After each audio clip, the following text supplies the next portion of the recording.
বাড়ির পেয়ারা গাছ। আমাদের বাড়ির কেউ দেখো না। পেয়ারা গাছ তোমাদের বাড়ি না দেখলে আমাদের বাড়ি আমি তো দেখি, কে দেখলো আর না দেখলো আমি দেখি। ফ্রেন্ড নিয়ে থাকলে তাদের দেখাবে।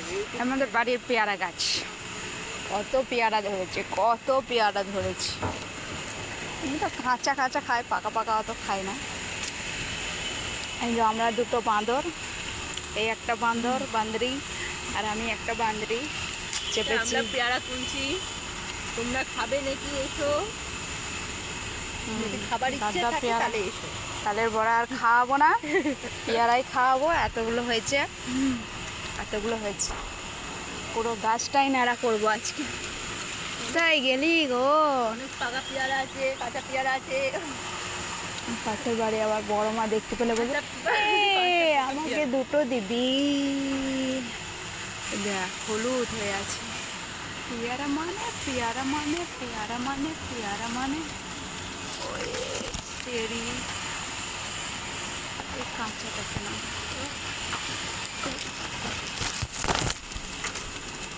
পেকেছে কি একদম হলুদ।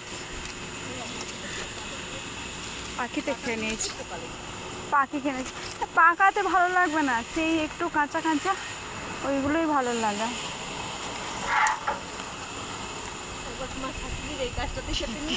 হ্যাঁ ওই নিচটা দিয়ে চাপতো, আমি তো অ্যাডজাস্টার দিয়ে চাপি, ওই নিচটা দিয়ে চেপেছিল আর ভেঙে গেছিল। ওই রকম নড়িও না, পড়বে না কো, একটু নড়ালে পরে। আর এই পাকাগুলো অত খেতে ভালো লাগবে না, সে আর ইয়ে থাকে না কাঁচা একটু পাকা।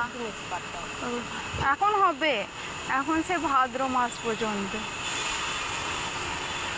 ভাদ্র মাসে সে দুর্গাপুজোর আগে পর্যন্ত থাকবে।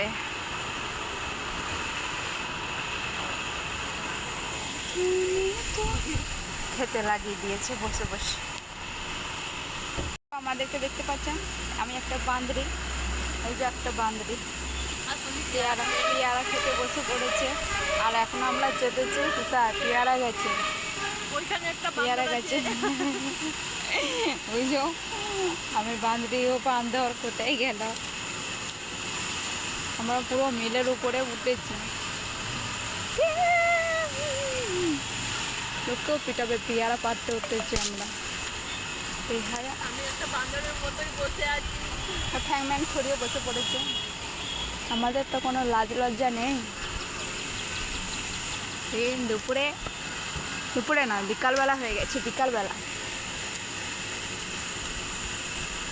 ভালোই পাকা।